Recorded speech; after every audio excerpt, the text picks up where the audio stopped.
Good evening, guys. This just came to my attention a little bit ago in the Crime Lines and Loss Facebook group. Little JJ Rowland, 2 years old, has been missing. He is out of, I have to pronounce it right, I apologize, Brooksville, which should be easy for me to pronounce. My God, Brooksville, Florida. A search is underway. I do understand that the ground search has been suspended, but little JJ is 2 years old.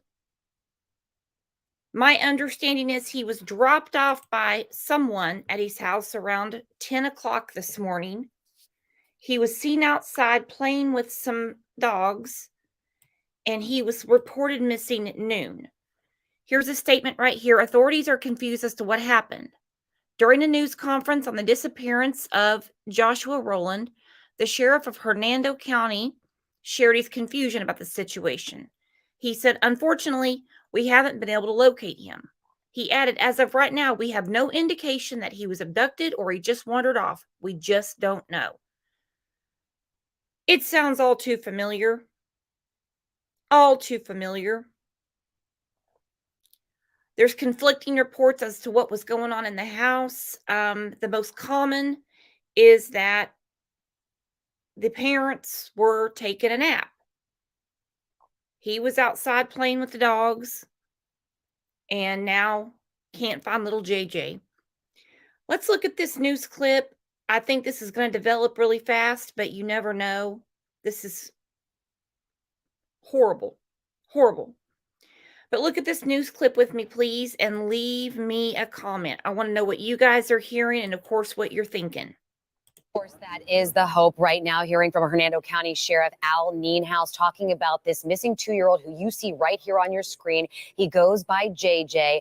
They are searching for him. He has been missing since about 10:40 this morning when what the sheriff says is a very reliable witness saw him playing in his front yard. And then he says the mom noticed him missing around 11 o'clock this morning, but waited about an hour to notify deputies who then began searching. And they have searched homes. They say there are a lot of farms in this area.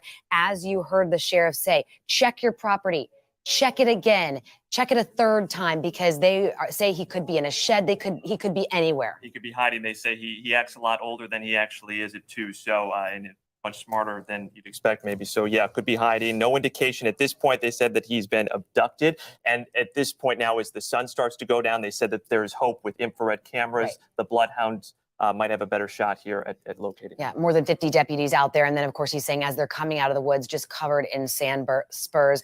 10 Tampa Bay reporter Malik Rankin has been out at the scene all day as deputies have been searching. Yeah, Malik, crews are running into several obstacles here in their search.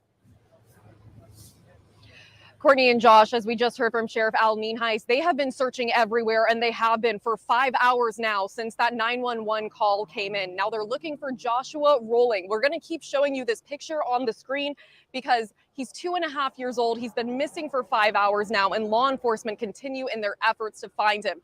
As we just heard from the sheriff, roughly 50 sheriff's deputies from the Hernando County Sheriff's Office here on the scene, a dive team we just learned, as well as canines from Pasco and Citrus County. Now, let me show you this area so you have an idea as to how this search is a bit complicated. Even with dozens of law enforcement officers on foot, in cars and ATVs, in the sky with choppers and drones, this is a rural area of North Brooksville. These homes are spread out. There's tall grass, retention ponds, and giant trees. All of this makes it all the more difficult to find a small toddler. The obstacles are the woods. They're very thick, so it's hard to see through with the helicopter and the drones.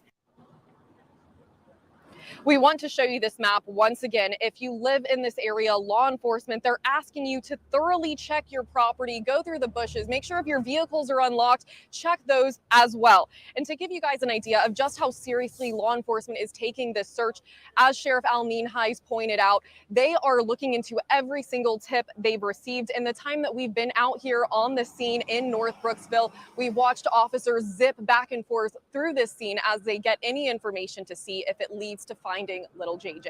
For now, live in Brooksville, Malik Rankin at 10 Tampa Bay.